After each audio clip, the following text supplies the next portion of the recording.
पूज्यपाद सद्गुरुदेव एक बार घूमते घामते दक्षिण भारत में महान योगीराज ब्रह्मज्ञानी श्री रमन महर्षि के पास गए थे। जब वे रमन महर्षि से प्रत्यक्ष मिले तब उनकी ज्ञान निष्ठा और अंतर्मुखता को देखकर श्री रमन महर्षि ने उनसे पूछा, आप इतनी ऊंची भूमिका को प्राप्त करने के बाद भी नीचे की भूमिका में कैसे रह पाते हैं। पूज्य श्री ने हंसते हंसते सहजता से जवाब दिया, मेरे हजारों भाई आत्मानंद की मस्ती से वंचित हैं।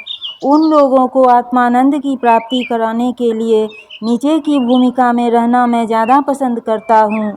श्री रमन महर्षि तो उनकी इतनी उच्च भावना एवं त्याग को देखकर जोर से उनके गले लग गए। महर्षि की आंखों में से हर्ष के आंसू बहने लगे। श्री रामकृष्ण परमहंस कहते हैं कि संत दो प्रकार के होते हैं।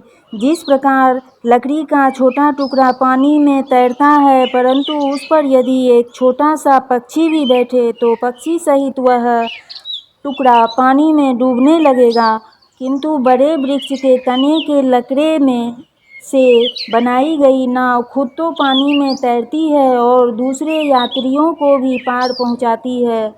इसी तरह ज्ञानी संत भी दो प्रकार के होते हैं। एक तो वे जिन्होंने साधना करके अपने आप को तार लिया हो, दूसरे वे जो खुद तो तरते हैं और दूसरों को भी तारते हैं। ऐसे संतों के लिए शास्त्र में कहा गया है, सह तृप्तो भवति सह अमृतो भवति सह तरती लोकान तारयति।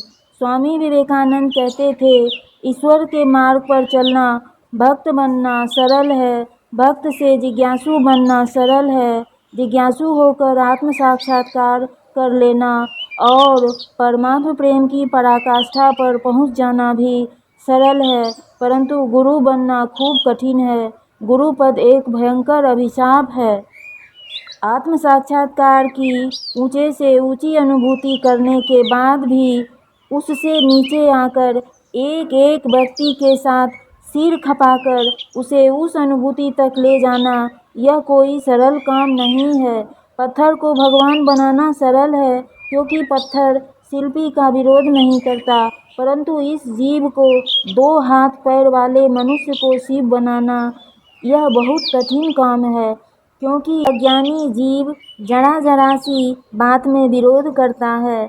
ऐसा होने के बावजूद ब्रह्मवेत्ता महापुरुष अपने आप की चिंता किए बिना सर्वजन हिताय की भावना से अपना पूरा जीवन प्रभु प्रसाद बांटने में ही खर्च कर डालते हैं।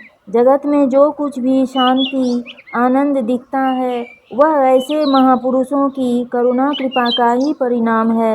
ऐसे अकारण कृपा करने वाले दया सिंधु अपने एकांतवास का समय एवं समाधि का सुख छोड़कर मूढ़ अज्ञानी संसारी जनों के पाप ताप दूर करने के लिए एवं उनको सच्चे सुख का मार्ग बताने के लिए अहेतुकी करुणा बरसाते ही रहते हैं।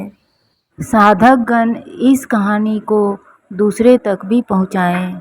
बापूजी के शब्दों में, धन्य हैं वे लोग जो इस दैवी कार्य में सहयोगी होने का मौका खोज लेते हैं। हरि ओम।